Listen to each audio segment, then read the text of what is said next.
Student quarterly ಟೆಸ್ಟ್ಗೆ ಏನು prepare ಆಗಿಲ್ವಾ? ಹಾಗಾದ್ರೆ ಈ 10 ಡೇಸ್ ಅಲ್ಲಿ ಹೇಗೆ ದಿ ಗ್ರೇಟೆಸ್ಟ್ ಕಮ್ ಬ್ಯಾಕ್ ಮಾಡಿ ಫುಲ್ ಮಾರ್ಕ್ಸ್ ಅನ್ನ ಸ್ಕೋರ್ ಮಾಡಬಹುದು ಅಂತ ಸ್ಟೆಪ್ ಬೈ ಸ್ಟೆಪ್ ಹೇಳ್ತೇನೆ. ಸಿಂಪಲ್ ಆಗಿರುವಂತಹ ಸ್ಟೆಪ್ಸ್ಗಳು. ಈ 10 ಡೇಸ್ ನೀವು ಅದನ್ನ ಫಾಲೋ ಮಾಡಿದ್ರೆ ಡೆಫಿನೆಟ್ಲಿ ಕ್ವಾರ್ಟರ್ಲಿ ಎಕ್ಸಾಮ್ ಚೆನ್ನಾಗಿ ಆಗತ್ತೆ. ಸೊ ನಾನು ಕ್ವಿಕ್ ಆಗಿ ರಿಮೋಟರ್ ಅನ್ನ ತೆಗೆದುಕೊಂಡು ಬರ್ತೇನೆ. ಫಸ್ಟ್ ಸ್ಟೆಪ್ ಏನಾಗತ್ತೆ,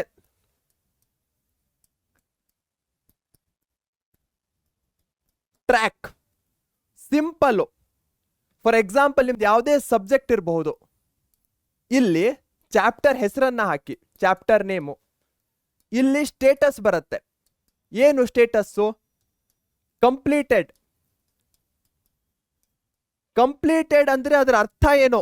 2-3 ಸ್ಟೆಪ್ಸ್ಗಳನ್ನ ಮಾಡಬೇಕು. ಒಂದು, ಟೆಕ್ಸ್ಟ್ ಬುಕ್ಕಿನ ಕಾನ್ಸೆಪ್ಟ್ಸ್ಗಳನ್ನ ತಿಳ್ಕೊಂಡಿದ್ದೀರಾ, ಹಾಗೆ ಟೆಕ್ಸ್ಟ್ ಬುಕ್ನಲ್ಲಿರುವಂತಹ ಎಕ್ಸಸೈಸ್ ಕ್ವಶನ್ಸ್ಗಳು, ಅಥವಾ ನಾವು ಹೇಳೋದಾದ್ರೆ ನಿಮಗಿರುವಂತಹ ಕ್ವಶನ್ ಬ್ಯಾಂಕ್ಸ್ಗಳನ್ನು ಮಾಡಿದ್ದೀರಾ ಅನ್ಕೋಣ.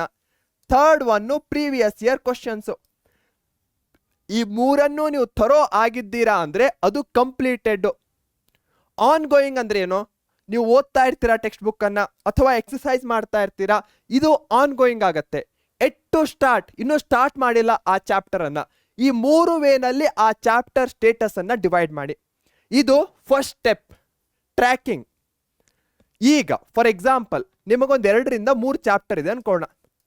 ಅದರಲ್ಲಿ ಒಂದು ಚಾಪ್ಟರ್ ಅನ್ನ ಮುಗಿಸಿದ್ದೀರಾ, ಮತ್ತು ಉಳಿದಿರುವಂತಹ 2 ಚಾಪ್ಟರ್ಸ್ಗಳನ್ನ ನೀವು ಕಂಪ್ಲೀಟ್ ಮಾಡಬೇಕು. Next action step. ಕಂಪ್ಲೀಟ್ ಮಾಡಬೇಕಂದ್ರೆ ಏನ್ ಮಾಡಬೇಕು? ಫಸ್ಟ್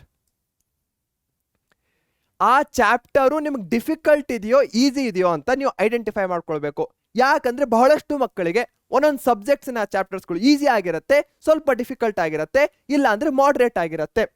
ಡಿಫಿಕಲ್ಟ್ ಇದೆ ಅಂದ್ರೆ ಅದನ್ನ ಆಗ್ಲೇ ಸ್ಟಾರ್ಟ್ ಮಾಡಿ. ಯಾಕಂದ್ರೆ ಎಷ್ಟು ನೀವು ಡಿಫಿಕಲ್ಟ್ ಚಾಪ್ಟರ್ಸ್ಗಳನ್ನ ಅಥವಾ ಹಾರ್ಡ್ ಸಬ್ಜೆಕ್ಟ್ಸ್ಗಳನ್ನ ಡಿಲೇ ಮಾಡ್ತಾ ಹೋಗ್ತಿರೋ, ಎಕ್ಸಾಮ್ ಬಂದಂಗೆ ಪ್ರೆಷರ್ ಹೆಚ್ಚಿಗೆ ಆಗತ್ತೆ. ಅದಾದ್ಮೇಲೆ ಅದು ಮಾರ್ಕ್ಸ್ ಮೇಲೂ ಇಂಪ್ಯಾಕ್ಟ್ ಆಗಿ ಮಾರ್ಕ್ಸ್ ಲೋ ಆಗತ್ತೆ. ಅದಕ್ಕೋಸ್ಕರ ಡಿಫಿಕಲ್ಟ್ ಇರುವಂತಹ ಚಾಪ್ಟರ್ಸ್ಗಳನ್ನ ಈಗಲೇ ಸ್ಟಾರ್ಟ್ ಮಾಡಿ. ಥರ್ಡ್, ಚಾಪ್ಟರ್ಸ್ ಅನ್ನ ಕಂಪ್ಲೀಟ್ ಮಾಡಿದ್ದೇವೆ ಅನ್ಕೋಣ. ನಾವು ಮಾಡಬೇಕಾಗಿರೋದು ಒಂದೇ, ರಿವಿಷನ್ ಪ್ಲಸ್ ಪ್ರಾಕ್ಟೀಸ್.